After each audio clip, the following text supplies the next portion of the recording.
자, 오늘은 은혜해라는 제목으로 여러분과 은혜의 말씀을 나누겠습니다.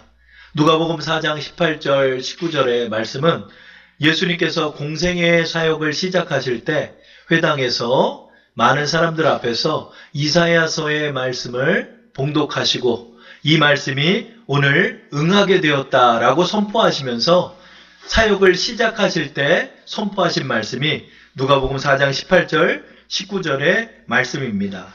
오늘의 말씀은 예수님의 사역을 정의하는 말씀이 되는 것입니다. 예수님의 사역은 어떤 사역이었을까요? 바로 성령 하나님과 함께 하시는 사역이 되는 것입니다. 주의 영이 내게 임하셨으니 이는 가난한 자에게 복음을 전하게 하시려고 내게 기름을 부으시고 나를 보내사 포로된 자에게 자유를, 눈먼 자에게 다시 보게 함을 전파하며 눌린 자를 자유롭게 하고 주의 은혜의 해를 전파하게 하려 하심이라 하였더라. 아멘. 예수님께서는 주의 성령이 내게 임하셨으니 내가 간다, 이렇게 말씀하신 것이죠. 그러므로 예수님의 사역은 성령의 능력으로 행하셨던 사역이라 할 수 있는 것입니다.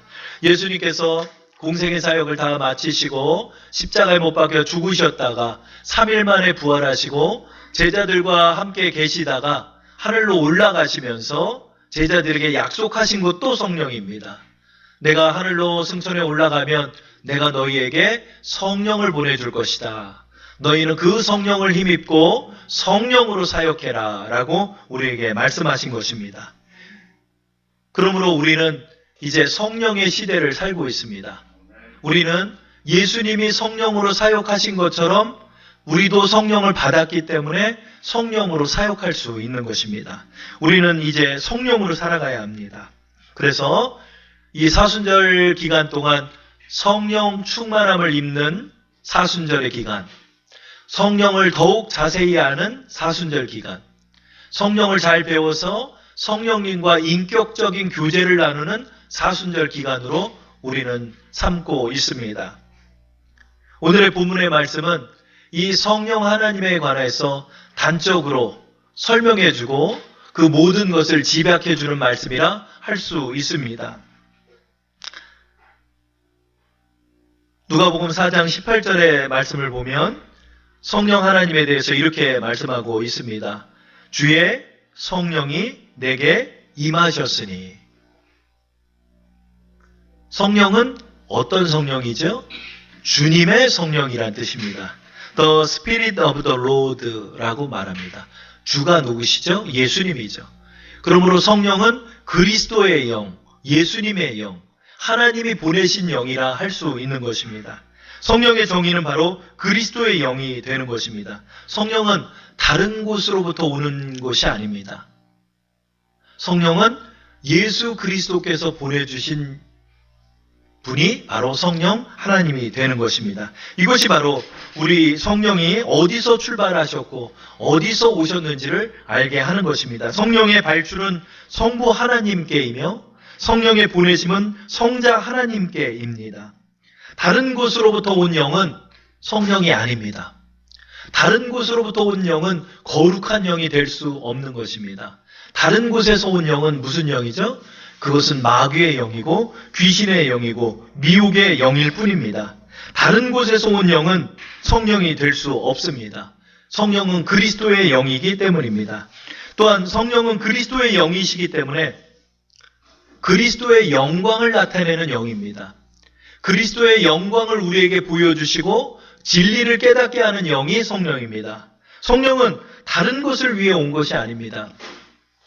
성령을 물질적인 욕심이나 내 요술지팡이처럼 여기고 성령을 구하는 사람들이 있습니다. 성령의 능력을 받으면 뭔가 모르는 다른 사람들보다 다른 능력을 가졌기 때문에 내가 그 능력으로 무엇인가 나의 욕심을 채운다라고 생각하는 사람들에게는 성령이 오지 않는 것입니다. 성령은 진리의 영이며 그리스도의 영이기 때문입니다. 요한복음 16장 13절 14절에 그러나 진리의 성령이 오시면 그가 너희를 모든 진리 가운데로 인도하시리니 그가 스스로 말하지 않고 오직 들은 것을 말하며 장래일을 너희에게 알리시리라. 그가 내 영광을 나타내리니 내 것을 가지고 너희에게 알리시겠습니다. 이렇게 말씀하고 있습니다. 성령은 어떤 영이죠? 그리스도의 영이며 하나님의 영입니다. 하나님으로부터 온 것입니다. 그것이 바로 거룩한 성령 하나님이 되시는 것입니다. 두 번째로 오늘의 누가복음의 말씀을 통해 우리가 알 수 있는 건 성령은 아버지께로부터 보내어져서 우리에게 임하시는 영입니다. 주의 성령이 내게 임하셨으니 라고 말씀하고 있습니다. 성령은 하나님으로부터 보내어져서 우리에게 임하시는 것입니다. 우리 개인의 노력이나 우리가 어디서 성령을 찾아내거나 우리가 성령을 만들어내는 것이 아니라 아버지께서 우리에게 보내주시는 선물로 성령 하나님을 보내어 주시는 것입니다. 이 성령 하나님은 구약시대 때는 특별한 사역을 담당하는 사람에게만 보내어 주셨습니다. 그러나 신약에 가서는 이 성령 하나님을 우리 모두에게 부어주시는 것입니다. 또 성령 하나님은 만민에게 부어주시는 보편적인 은혜라 할 수 있습니다. 그러므로 기도 많이 한 사람, 어디 기도원에서 살다시피 한 사람, 특별한 어떤 비범한 사람만이 성령을 받는 게 아니라 여러분 모두가 성령을 받을 수 있고 여러분이 성령을 구하고 기도하면 성령을 하나님께서는 여러분에게 보내지 않을 만한 이유가 없습니다. 성령 하나님을 무조건 여러분에게 보내어 주시는 것입니다. 특별한 사람이 아니라 우리 모두에게 보내어 주시고 성령이 임할 때 우리는 성령의 사람들이 되는 것입니다. 요엘서 2장 28절에 그 후에 내가 내 영을 만민에게 부어주리니 너희 자녀들이 장래일을 말할 것이며 너희 늙은이는 꿈을 꾸며 너희 젊은이는 이상을 볼 것이며 라고 말씀합니다. 하나님의 성령을 만민에게 부어주시는 것입니다. 그러므로 내가 성령을 나는 좀 못 받을 것 같고 이런 두려움들이 성도들에게 있는 것을 저는 알고 있습니다. 어디 기도원이나 부흥회를 가서 이상하게 나만 성령 못 받고 돌아온다라고 생각하는 사람들도 많고 다른 사람들은 뭔가 성령을 받은 것 같은데 나는 좀 성령을 못 받는 것 같고 하는 그런 생각들이 있습니다. 그래서 우리가 성령을 받으려면은 모든 세상의 거 다 버리고 기도원에 들어가서 금식 며칠씩 하면서 그렇게 기도할 때만 하나님이 줄까 말까 생각하는 분도 계십니다. 그렇지 않습니다. 성령은 하나님의 선물입니다. 성령은 하나님께서 우리에게 부어주시는 보편적인 은혜입니다. 그래서 성령을 구하고 나가면 성령이 여러분에게 임하시는 것입니다. 제가 이번 사순절 기간에 우리 주사랑교회 여러분에게 선포했지요. 우리가 성령 충만함을 입는 사순절, 이 40일을 삼자 기도했죠. 제가 개인적으로 하나님 앞에 기도한 것은 하나님 꼭 끝자락에 성령 보내주지 마시고 한 며칠 기도하면 성령 좀 충만하게 보내주세요. 40일 동안 다 기도하고 나는 성령 받았는지 안 받았는지 모르겠습니다 하는 분들이 계실까봐 제가 하나님 앞에 미리 구한 것이 바로 성령 하나님을 제가 구하고 나갈 때 하나님께서 저에게 먼저 충만한 은혜를 부어주십시오. 이렇게 기도를 했어요. 그래서 여러분 우리가 최소 하루 1시간씩 40시간 이상을 기도하자. 그렇게 기도했죠. 그래서 저도 그거를 막 채우느라고 오전에 기도를 좀 못했으면은 저녁에 기도를 하려고 하고 또 교회를 떠나기 전에 또 교회에 있다가 기도하기도 하고 하면서 틈만 나면 방언으로 기도하고 그랬어요. 애들을 좀 재우려면은 이 어부발을 해야 돼요. 그 어부발을 이제 치카치카를 다 하고 씻기고 나면 어부바가 대기하고 있어요. 그러면 오늘은 찬미 먼저, 오늘은 찬영이 먼저, 그러면 찬영이를 어부발을 해요. 그럼 찬영이가 싹 기대요. 그러면 저는 이걸 하고 돌아다니면서 기도하는 거예요. 하나님 아버지 충만한 은혜 주시옵소서. 그러면 찬영이는 5분 만에 잠들어요. 그럼 찬영이를 이렇게 눕혀놓으면은 아빠 나도! 그리고 찬미를 또 기다리고 있어요. 그럼 찬미를 또 업고 또 기도하면서 또 아이들을 놓고 나면 다니엘 선지자처럼 창문을 열어놓고 또 기도를 좀 하다 자기도 하고 그랬습니다. 근데 어제 기도를 하고 있는데 성령이 막 임하시는 거예요, 저에게. 여러분, 이제 성령이 임하시는 게 저는 뭔지 그거를 잘 설명을 못했었는데 어제를 통해 이제 제가 알게 된 거예요. 여러분, 성령 하나님이 여러분에게 임하실 때 예수님은 비둘기의 형체처럼 성령이 자기에게 임하시는 걸 보셨어요. 근데 우리는 그걸 잘 못 봐요. 그런데 성령이 임하실 때 어떤 일이 일어나냐면요, 여러분 속에서 생수의 강이 넘쳐나는 거예요. 생수의 강. 생수의 강이 뭐냐면 기쁨이 넘치는 거예요. 평안이 넘치는 거예요. 그 평안을 여러분이 받고 있을 때 성령께서 여러분에게 임하시는 거예요, 여러분. 여러분, 평안은요, 성령 하나님이 주시는 거예요, 여러분. 기쁨은요, 성령이 주시는 거예요. 그렇기 때문에 여러분, 기쁨이 넘쳐나고 하나님의 은혜가 감사하고 하나님의 평강이 내 안에 넘쳐날 때 성령이 임하시는 거예요, 여러분. 그걸 여러분이 믿으면 돼요.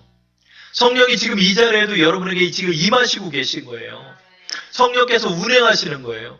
저는 이제 성령을 체험했던 것이 청년 시절에 이렇게, 저도 청년 시절에 그렇게 교회를 잘 가지를 않았어요. 세상에 돈 번다고 그렇게 살고 그러다가 마음이 적적해지고 힘들어지고 그러면 어쩌다 한 번씩 예배당을 갔어요. 그러다가 우연찮게 여의도를 지나다가 여의도 순복음교회를 지나면 여의도 순복음교회 예배를 드리러 가고 싶은 거야. 그러면 거기에 이제 차를 대고, 거기는 이제 차들이 너무 많아가지고 차 댈 데가 없는데 3,000원만 내면은 그 주차장을 쓰게 해줘요. 왜냐면 거기는 그렇게 딱 잡혀 있더라고. 그렇게 딱 차를 대고 예배를 드리는, 하늘에서 성령이 막 운행하시는 게 보이는 거예요. 여러분, 성령 하나님이 살아계셔요. 성령이 여러분에게 임하시는 거예요.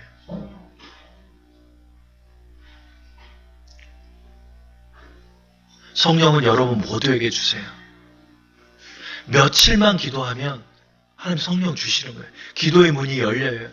그래서 여러분 하루에 어떻게든 여러분 기도하시려고 하세요. 그리고 성령 하나님을 내가 체험하게 해달라고 기도하세요. 성령께서 여러분에게 임하시는 거예요. 위로부터 성령이 임해요. 성령이 임할 때 여러분 기쁨이 넘치는 거예요. 성령이 임하는 상태까지 누가복음 4장 18절에 나와 있죠. 뭐요? 내게 기름을 부으시고. 성령이 여러분에게 임할 때 여러분 머리에다가 여러분 기름을 붓는다고 생각해 보세요. 머리서부터 기름이 쫙 흘러내려서 내 발끝까지 기름이 흘러내리는 것처럼 성령이 여러분에게 임하시면 여러분이 머리끝부터 발끝까지 하나님의 은혜로 채워지는 거예요. 그리스도 예수의 십자가의 은혜가 내 마음에 넘치고 하나님 앞에 자꾸 감사가 넘치고, 그것이 바로 성령이 임하는 거예요, 여러분. 그래서 어제 막 너무 기쁨이 충만했어요. 그 기쁨이 충만한 은혜를 가지고 하나님 앞에 기도하고 그렇게 예배를 준비했던 기억이 납니다. 성령은 우리 모두에게 주시는 하나님의 은혜입니다. 자, 그러면 성령은 우리에게 왜 주실까요? 하나님은 왜 우리에게 성령을 부어주실까요? 4장 18절에 나와 있죠. 4장 18절에 주의 성령이 내게 임하셨으니 이는 가난한 자에게 복음을 전하게 하시려고, 복음을 전하게 하시기 위하여 성령을 부어주시는 거예요. 성령은 다른 목적을 갖는 게 아니에요. 내가 능력 좀 하나 입어서 한몫 잡으려고 성령 받는 게 아니에요. 성령은 주의 복음을 전하는, 복음은 뭐죠? 예수 그리스도의 은혜의 해를 전파하는 것이 복음이에요. 예수님 때문에 우리가 살았고 예수님 때문에 우리가 구원받고 예수님 때문에 하나님의 자녀가 된 이 소식이 복음이에요. 굿뉴스예요. 우리에게 복된 소식이에요. 여러분, 이번 주서부터 백신을 맞기 시작했죠. 이 백신이 우리에게 복된 소식이 되죠. 그런데 백신은 아무것도 아니에요, 여러분. 예수님이 이 땅에 오신 소식이 가장 복된 소식이에요. 여러분이 예수님을 만나고 지금 이 자리에 앉아서 설교를 듣고 하나님 앞에 예배 드릴 수 있는 하나님의 성민이 된 것, 이것이 바로 복음이에요. 예수님 때문에 내가 산 게 복음이에요. 주의 성령이 우리에게 왜 임하셨죠? 땅끝까지 이 복음을 전하게 하시기 위해서 성령을 우리에게 보내어 주신 거예요, 여러분. 여러분,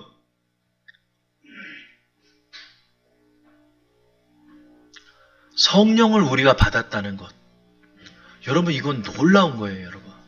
왜 놀랍냐면 하나님께서 여러분 마음 안에 함께 하신다는 사실이기 때문에 그래요, 여러분. 신과 함께 내가 나가는 거예요. 보혜사 성령께서 여러분과 함께 하는 거예요.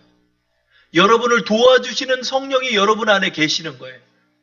여러분은 언제나 성령을 부르시기만 하면 돼요. 기적이 필요할 때 성령께 기도하면 돼요. 문제가 어려울 때 성령님을 의지하면 돼요. 지혜가 없을 때 성령님께 상담하면 돼요. 성령의 권능이 여러분 안에 함께 하시는 거예요. 여러분은 능력자들이에요, 지금. 여러분, 이 사실을 우리가 믿고 나가면 우리 능력자들인 거예요, 여러분. 내가 능력자로 살아가는 거예요. 능력자로 살아가는 거예요. 하나님, 더 성령 충만하게 해주세요.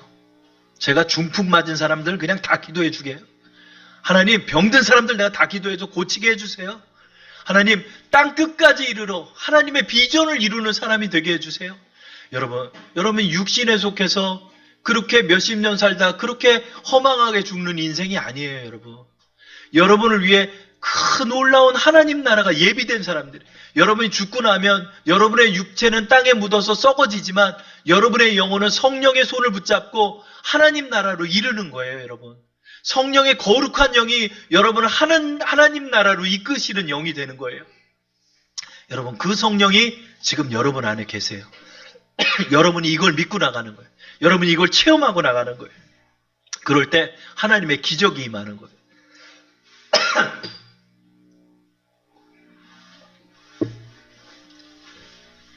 우리가 땅끝까지 이르러 예수 그리스도의 복음을 전하기 위해서 하나님께서 우리에게 권능을 주셨어요. 자, 그래서 우리가 성령을 받고 나서 성령의 사역을 행하고 나갈 때 하나님께서 성령의 사역을 말씀하고 계시죠. 그것이 뭐죠?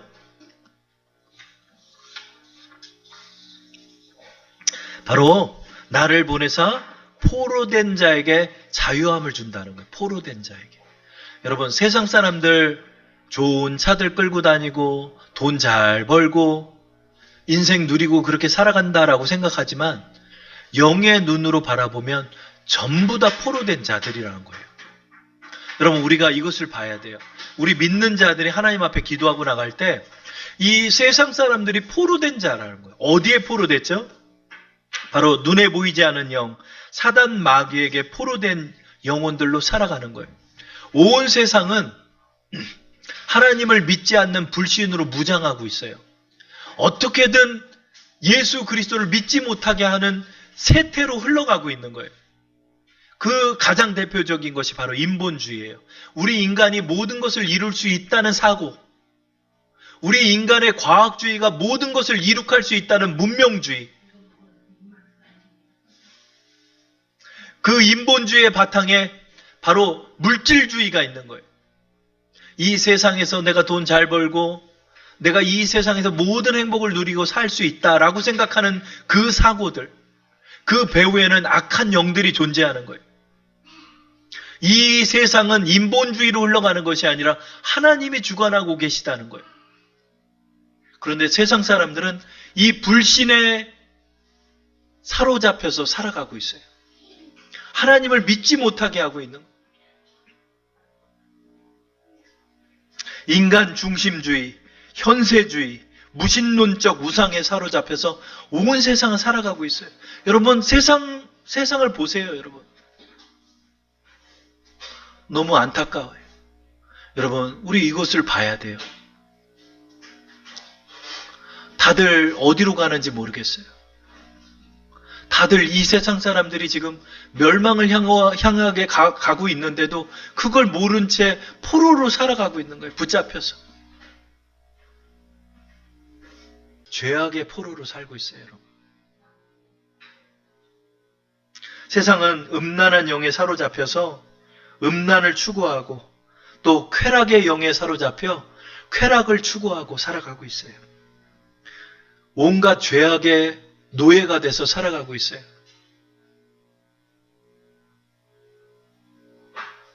세상 사람들은 그걸 몰라요. 내가 사로잡혀서 살고 있다는 사실을 몰라요. 요한일서 2장 16절에 이렇게 말씀하고 있습니다. 이는 세상에 있는 모든 것이 육신의 정욕과 안목의 정욕과 이생의 자랑이니 다 아버지께로부터 온 것이 아니요 세상으로부터 온 것이라.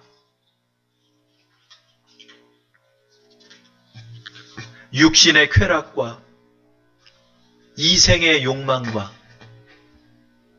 그리고 세상의 자랑이 이 세상의 전부래요. 여러분, 이 세상은요, 욕심으로 살아가는 거예요. 욕심의 죄악에 사로잡혀서 그 욕심을 추구하다 다들 죽어가고 있어요. 그런데 그 욕심의 끝은 하나님의 심판이란 걸 세상 사람들은 몰라요. 이 세상이 다인 것처럼 살아요. 이 세상에서 끝장날 것처럼 사는 거예요.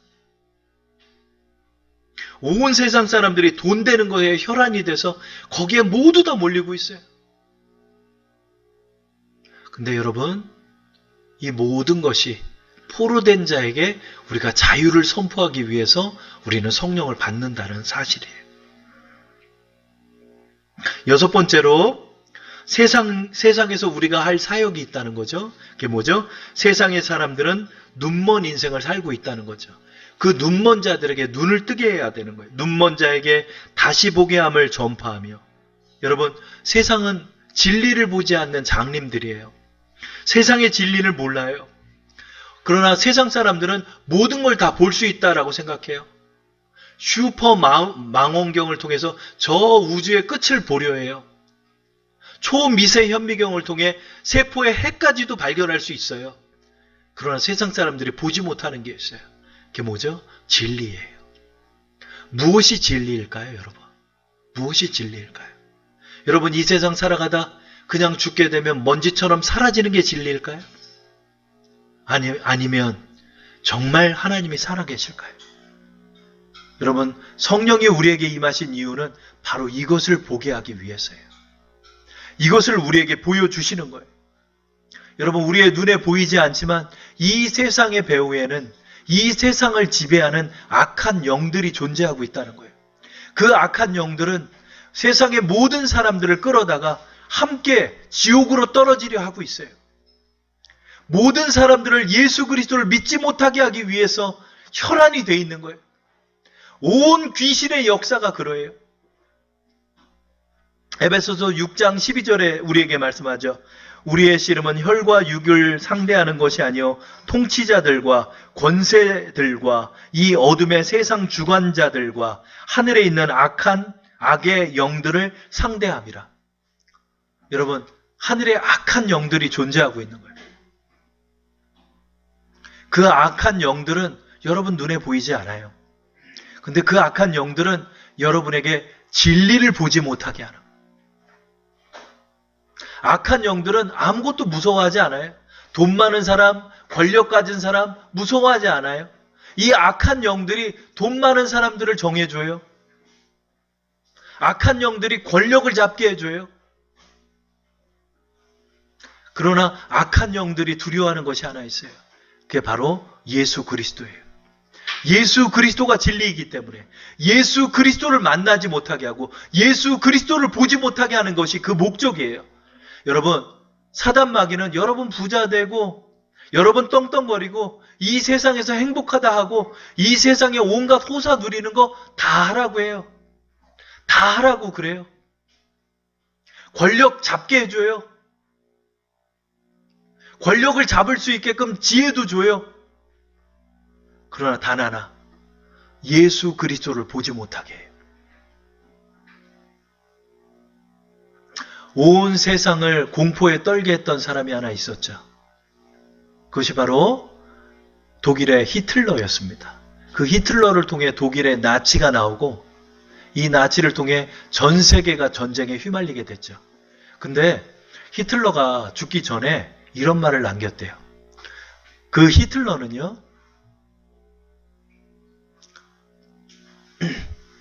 연설의 달인이에요. 히틀러의 연설을 들으면 모두 다 동요가 된대요.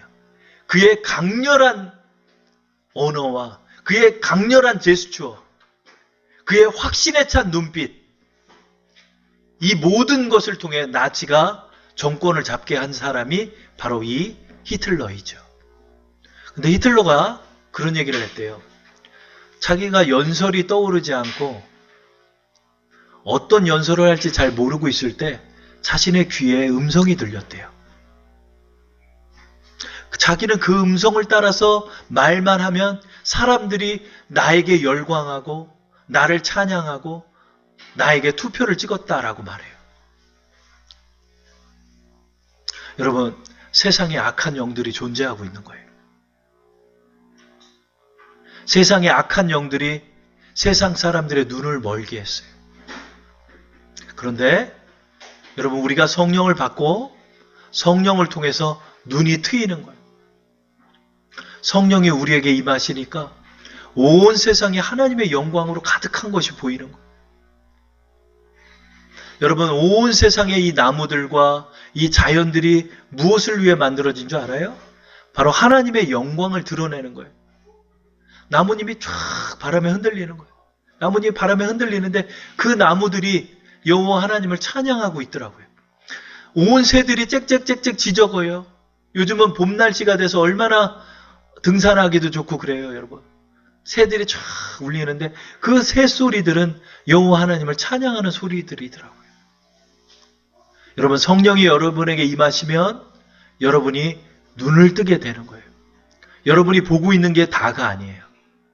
여러분, 세상에서 이 살아가는 이 시선이 다가 아니에요. 영원한 하나님 나라가 있어요, 여러분. 우리에게 성령이 임하신 이유가 뭘까요? 바로 눈먼 자에게 다시 보게 함을 전파하기 위해서예요. 그리고 7번째, 우리에게 성령을 주신 이유가 있죠. 바로 눌린 자에게 자유를 주기 위해서예요. 여기서 눌린 자가 어떤 단어일까요? 이게 좀 어려운 단어인데 브루즈라는 단어이더라고요. 브루즈. 이것은 상처받다, 의기소침하다, 마음에 상처를 입다라는 뜻이 돼요. 또 oppressed라는 단어를 써요. 이건 억압받다, 또 짓밟히다, 이런 의미를 갖고 있어요. 여러분, 세상을 살아가면서 사단 마귀에게 시달리는 사람들이 이렇게 눌리는 거예요. 상처받는 거예요. 우리는 이제 친구에게 상처받았다, 내가 사회생활을 하며 상처받았다. 요즘은 또 미투 폭로가 굉장히 많죠.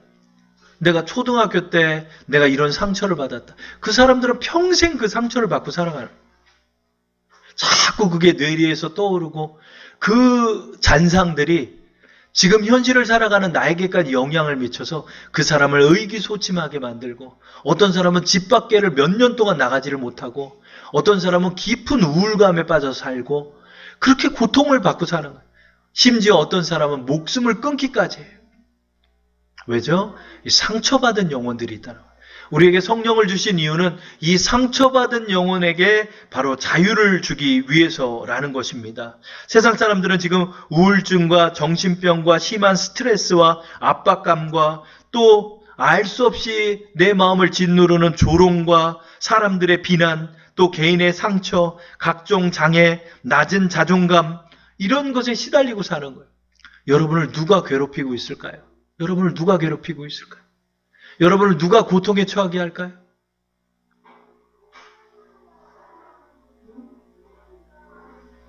바로 사단 마귀가 여러분을 고통에 처하게 하는 거예요. 나를 자꾸 병들게 하고 자꾸 우울감에 빠지게 하고, 그 배후에는 사단 마귀가 있는 거예요. 왜요? 여러분을 죽이려 하는 것입니다. 요한복음 10장 10절에 도둑이 오는 것은 도둑질하고 죽이고 멸망시키려는 것뿐이요 내가 온 것은 양으로 생명을 얻게 하고 더 풍성히 얻게 하려는 것이라. 성령께서 우리에게 오신 이유는 바로 이 상처받은 것에 치유함을 주시기 위해서요. 눌린 것에 우리에게 자유함을 주시기 위해서요. 성령이 우리에게 임하시니까 얼마나 그렇게 은혜가 되는지 모르겠어요. 우연찮게 예전에 한 30년 전쯤에 들었던 가요가 쫙 울리더라고요. 쫙 가요가 울려. 그래서 가요를 한번 들어봤어요. 그때 옛날 생각이 나더라고요. 그 노래가 어떤 노래였냐면, 그 서울대 학생들이 밴드를 결성한 거예요.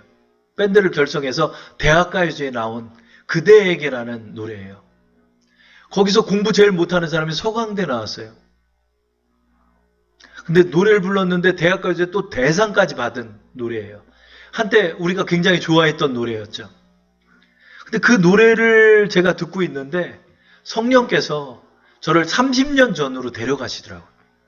그 노래를 듣고 있었던 초라한 이은석이 서 있던 그 자리로 저를 데려가시는 거예요.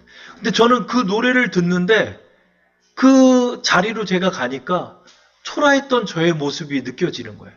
왜 초라했냐면 그 친구들을 보면서 저는 이런 생각을 받아들인 거예요. 어떤 생각을 받아들였냐면, 야, 참 멋있다. 서울대 학생들인데 그런데 밴드까지 결성을 해가지고 얼굴들도 보니까 다들 귀공자처럼 잘생겼어. 근데 대학가요제에 낭만을 가지고 나왔는데 거기에 대상까지 받았어. 너무 멋지게 놀 줄도 알고 공부도 잘하고 대학을 졸업하고 나면 인생이 보장된 사람들. 아, 부럽다. 근데 난 뭔가? 나는 이거 뭐 대학도 못 가고 이거 무슨 병신도 아니고 이게 뭔가? 그 30년 전에 이은석이 이 노래를 들으면서 받아들였던 생각들, 그 당시로 성령이 저를 데려가시는 거예요. 그러면서 성령의 위로가 넘치는 거예요. 은석아, 너는 초라한 인생이 아니다. 은석아, 너는 그 당시에 그 생각을 받아들였지만 그 생각 다 버려라. 너는 하나님의 자녀다. 지금은 주의 종이다. 너는 성령의 사람이다. 너는 영원한 하나님 나라를 소유한 승리자다. 그 당시에 왜 내가 그런 생각을 했는지 모르겠어요. 왜 내가 그런 생각을 했는지 모르겠어요. 고등학교 때 한 친구가 또 있는 거예요. 한 친구가 있는데 저희 시절에는 학력고사 시절이에요. 학력고사 시절인데 학력고사 문제가 몇 문제인지 모르겠는데 그 전 문제 중에 한 문제를 틀렸어요. 근데 이 친구는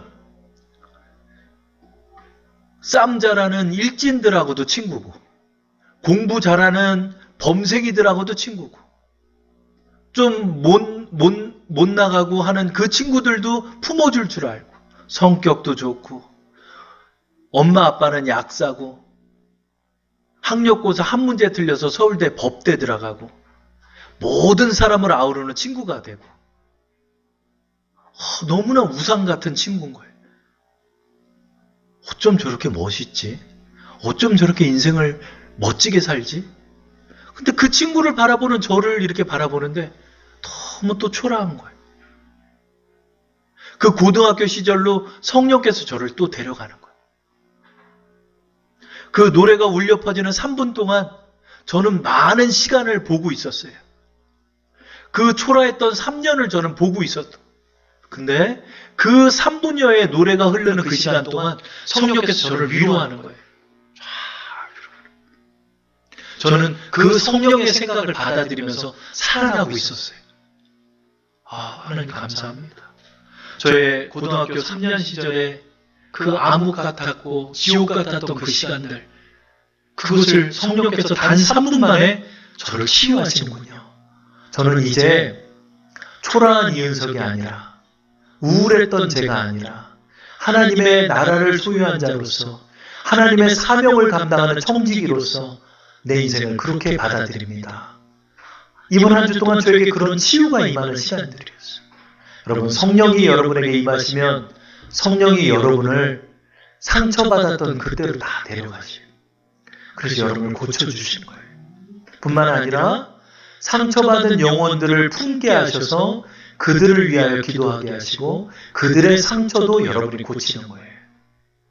여러분에게 복음을 전하게 하셔서 누리게 하시는 거예요. 그래서 함께 모든 복을 누리는 거예요. 여러분, 성령이 지금 여러분에게 임하셨기 때문에 여러분의 인생은 보장됐어요. 여러분은 아무 걱정할 게 없어요. 그래서 예수님께서 이렇게 선포하시는 거예요. 누가복음 4장 19절에 주의 은혜의 해를 전파하게 하려 하심이라. 여러분, 지금은 우리가 어떤 때를 걷는지 아세요? 여러분이 바로 은혜의 해를 누리는 거예요. 내가 좀 가진 게 없고, 내가 좀 누릴 게 없고, 또 내가 남과 비교해서 받았던 상처들, 또 내가 내 인생에 대해서 우울해했던 그 모든 내용들, 이 모든 것이 치유되는 시간이에요. 은혜의 해예요. 하나님의 은혜의 해가 여러분에게 드리운 거예요. 그 은혜가 여러분에게 드리운 지금의 때가 바로 은혜의 해가 되는 거예요. 은혜가 여러분과 함께해요. 여러분은 성령이 여러분을 보호하시고 성령께서 여러분을 이끄시는 거예요. 성령께서 여러분을 영원한 하나님 나라로 데려가시는 거예요. 모든 게 다 보장됐어요, 여러분. 바로 은혜의 해를 선포하는 거예요. 여러분, 이것을 지금 우리가 나누는 거예요. 성령이 여러분과 함께해요. 하나님의 신이 여러분과 함께해요. 그리스도의 영이 여러분과 함께해요. 그래서 우리는 그 모든 문제를 극복하고 심지어 복잡한 문제가 있는 그 영혼들도 다 치유하면서 살아갈 수 있는 거예요. 그래서 예수 그리스도의 복음을 전할 수 있는 거예요. 이 사순절 기간 동안 성령의 놀라운 은혜와 권능을 체험하는 우리 여러분 되기를 축원합니다. 자, 여러분, 이 시간 여러분 함께 우리 기도하기 원합니다. 지금은 은혜의 해예요. 왜냐하면 성령이 여러분과 함께하기 때문에 그래요. 여러분 개인의 여러 가지 어려운 문제들 있으십니까? 여러 가지 병고의 문제 있습니까? 성령이 여러분 안에 계시면 여러분 치료받을 수 있어요. 성령이 여러분과 함께하기 때문에 모든 문제를 극복할 수 있어요. 성령은 여러분의 상담자이고 여러분의 도움자이고 여러분의 지지자이고 여러분의 협조자가 되어주시고 또 위로자가 되어주시고 이 성령을 의지하면서 우리 모든 어려움들을 극복하게 해달라고 이 시간 함께 잠시 기도 드리겠습니다.